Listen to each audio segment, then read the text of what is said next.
13 अप्रैल 2025 मेरठ के अकबरपुर सादात के रहने वाले अमित को सुबह सुबह उसका 5 साल का बेटा चाय के लिए जगाने आया था। घर के ग्राउंड फ्लोर पर सो रहा था। अमित जब काफ़ी कोशिश के बाद भी नहीं जागा तो उसके बेटे ने कंबल को हटाकर अपने पिता को उठाने की कोशिश की, लेकिन जैसे ही उसने पिता के ऊपर से कंबल हटाया तो उसकी चीखें निकल गई, क्योंकि उसने देखा कि उसके पिता के बगल में चारपाई पर एक सांप बैठा था। बच्चे की चीखें सुन उसकी मां यानी अमित की बीवी रविता भागते हुए आई और यह मंजर देखकर वह भी जोर से चिल्ला पड़ी। यह घटना मेरठ के बहसूमा नाम के एक छोटे से गांव का है, इसलिए शोर सुनकर आसपास के मोहल्ले वाले भी इकट्ठा हो गए। घर पर उस वक्त अमित की बीवी रविता, उनके 3 बच्चे, अमित की मां और पिता विजयपाल थे। अमित का शरीर चारपाई पर बेजान सा पड़ा था और उसके उल्टे हाथ के पास एक सांप बैठा हुआ था। अब ऐसी स्थिति में किसी के अंदर भी हिम्मत नहीं होगी कि वह पास में भी जा सके, इसलिए यह भी पता नहीं चल पा रहा था कि अमित जिंदा है या नहीं। गांव वालों ने फ़ौरन सांप को पकड़ने के लिए पास के ही एक गांव से सपेरे को बुलाया। सांप को तो पकड़ लिया गया, लेकिन अमित पहले ही दम तोड़ चुका था। अमित की मौत से पूरे परिवार में हाहाकार मच गया। अमित के माता पिता, बीवी रविता और तीनों बच्चे फूट फूट कर रोने लगे। अमित के चारपाई पर लेटे और उसके बगल में बैठे सांप के इस हैरान कर देने वाले मंजर को वहां मौजूद गांव वालों ने अपने मोबाइल फ़ोन में कैद कर लिया, जो सोशल मीडिया पर अपलोड होते ही वायरल हो गया। हर जगह यह खबर फैल गई कि सांप ने पूरी रात उसे 10 बार डसा और फिर सुबह होने तक वहीं अमित के बगल में बैठा रहा। गांव में हर तरफ लोग तरह तरह की बातें करने लगे। कोई इसे पुराने जन्म की दुश्मनी बताने लगा तो कोई इसे इच्छाधारी नागिन और विष कन्या की कहानियों से जोड़ने लगा। अक्सर गांव कस्बों में सांप और इंसानों के बारे में ऐसी खबरें आती रहती हैं जिसमें कई बार सांपों के डसने से लोगों की ज़िंदगी पर बन आती है, लेकिन यहाँ पर ऐसा इत्तेफाक अपने आप में काफ़ी अलग था। यह एक आम मौत नहीं थी तो पुलिस को वहाँ होना तो बनता था, इसलिए मौके पर पहुंची पुलिस ने अमित की लाश को पोस्टमार्टम के लिए तो भेज दिया, लेकिन किसे पता था कि विष कन्या वाला यह किस्सा किसी अलग रूप में सच होने वाला था। स्वागत आप सभी देखने वालों का, मैं दानिश अंसारी। आज की जो सच्ची घटना आप सुनने जा रहे हैं, यह केस और रविता की शादी लगभग 8-9 साल पहले हुई थी और उनके 3 बच्चे थे, एक बेटा और 2 बेटी। मेरठ के अकबरपुर सादात का रहने वाला अमित पेशे से टाइल्स लगाने का काम करता था। अमित की ज़िंदगी में सब कुछ नॉर्मल चल रहा था। गांव में उसका खुद का मकान था जिसमें वह अपनी पत्नी और बच्चों और अपने माता पिता के साथ रहता था। जो भी अमित को जानता था उनसे भी किसी को भी यह उम्मीद नहीं थी कि यूं अचानक वह दुनिया छोड़कर चला जाएगा। इस घटना से ठीक एक दिन पहले यानी कि 12 अप्रैल 2025 को अमित अपनी बीवी बच्चों को लेकर पास के एक मंदिर में भी गया था और शाम के 7:30 बजे तक वह लौट आया था। पुलिस जांच में अमित की मां ने बताया कि मंदिर से आने के बाद अमित और उसकी पत्नी रविता रात 9:30 बजे तक सोने भी चले गए थे। हालांकि वह रोज़ इतनी जल्दी नहीं सोते थे, लेकिन उन्हें लगा कि शायद मंदिर से लौटकर आने पर वह थक गए होंगे, इसलिए जल्दी सोने चले गए। अमित की मां ने पुलिस को यह भी बताया कि जब वह देर रात वॉशरूम जाने के लिए अपने रूम से निकली तो उन्होंने देखा कि अमित अपने रूम से बाहर चारपाई पर गहरी नींद में सो रहा था। उन्हें बिल्कुल भी अंदाज़ा नहीं था कि घर में उस वक्त सांप था। अमित को गहरी नींद में सोता हुआ देख उन्हें किसी तरह का कोई शक नहीं हुआ।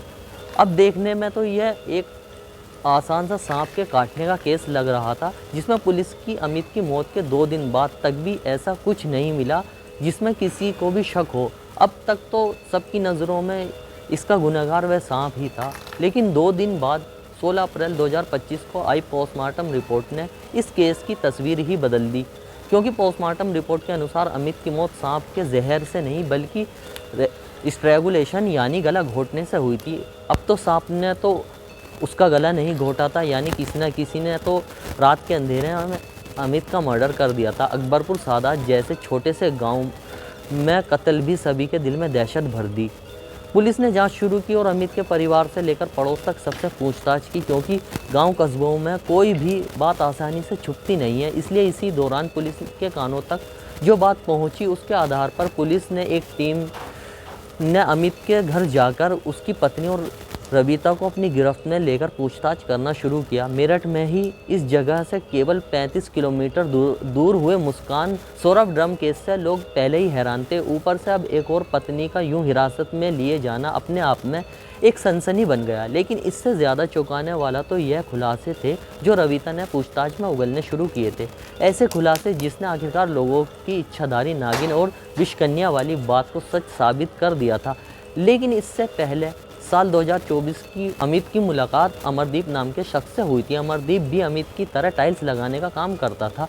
एक ही काम में होने के चलते दोनों की दोस्ती भी हो गई थी। ये दोस्ती इतनी जल्दी इतनी गहरी हो गई कि अमित जब अमरदीप को अपने घर बुलाने भी लगा, लेकिन दोस्त की तरह घर में दाखिल हुए अमरदीप का प्रेम प्रसंग अमित की ही पत्नी रविता से शुरू हो गया। यह अफेयर अमित के मर्डर से लगभग 7 महीने पहले ही शुरू हुआ था, जिसके बारे में तो वह पहले पूरी तरह से अनजान था। दोस्त होने के नाते अमरदीप का पहले से ही पता होता था कि अमित कब और कहां काम पर जाने वाला है, और इसी का फ़ायदा उठाकर वह अमित की गैर मौजूदगी में उसके घर में जाकर रविता से मिलने लगा।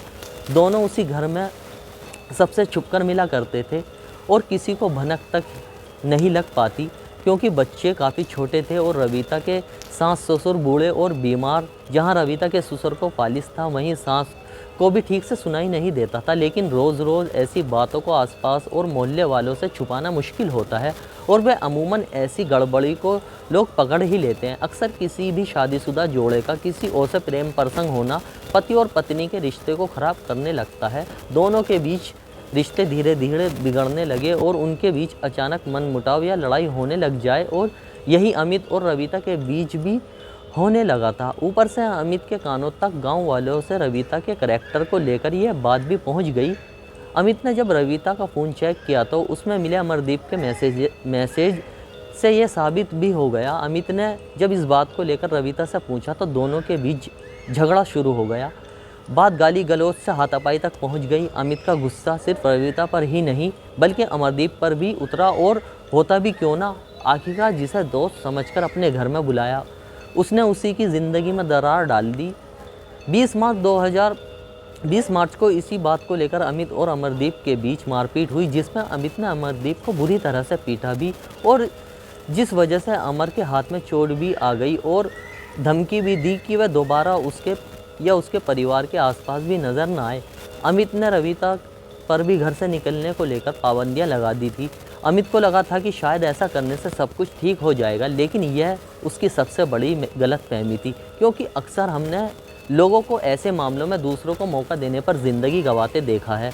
अमित के इस बर्ताव पर अगर किसी का सबसे ज़्यादा खून खोला था तो वह थी उसकी पत्नी रविता, और यही से उसने अमित को अपनी ज़िंदगी से हमेशा के लिए हटाने का एक प्लान बनाया। उसने अमरदीप को भी इसके लिए राज़ी कर लिया, जो कोई मुश्किल काम नहीं था। 12 अप्रैल 2025 को जब वो अमित के साथ मंदिर से आई तो उसने 5-6 दिन पहले से ही साजिश रच रखी थी। जैसे ही रात में सब सोने चले गए तो उसने चुपके से अमरदीप को घर के अंदर बुला लिया। जैसे मैंने पहले आपको बताया कि अमित के पिता को फालिस था और माँ को कम सुनाई देता था, इसलिए किसी को भी अमर के घर के अंदर दाखिल होने की भनक नहीं लग पाई।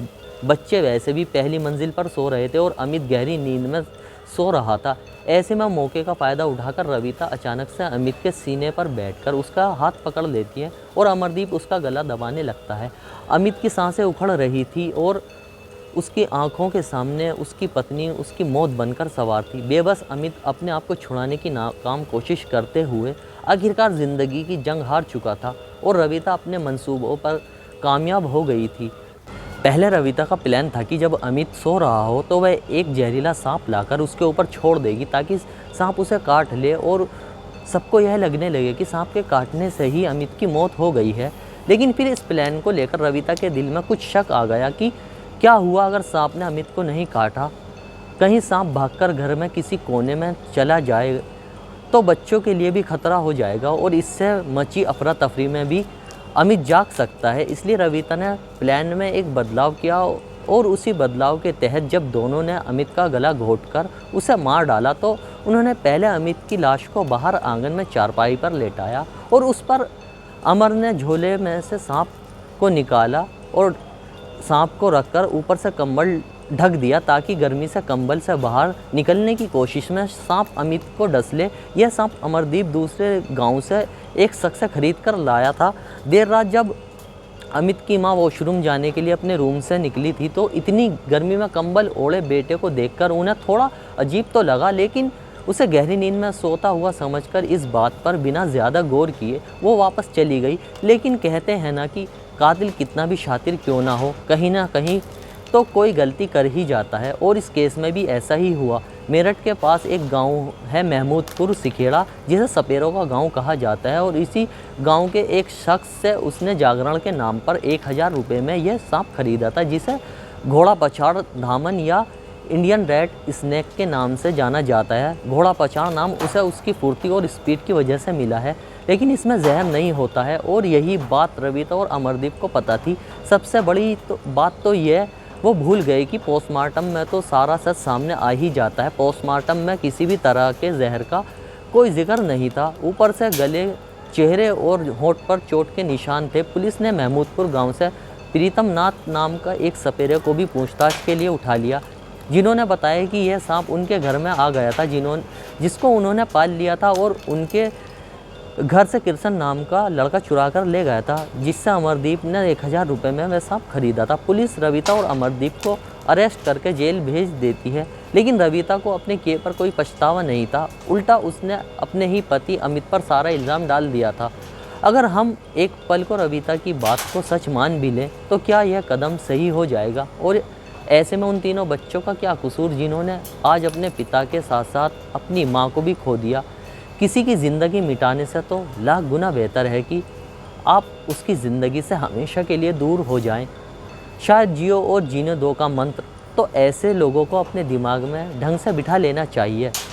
दोस्तों, इस कहानी को सुनाने का मकसद किसी को ठेस पहुंचाना नहीं है, किसी का दिल दुखाना नहीं है, बल्कि समाज में हो रही घटनाओं से आपको सावधान करना है, आपको सुरक्षित करना है। आप जहां रहें खुश रहें। जय हिंद दोस्तों।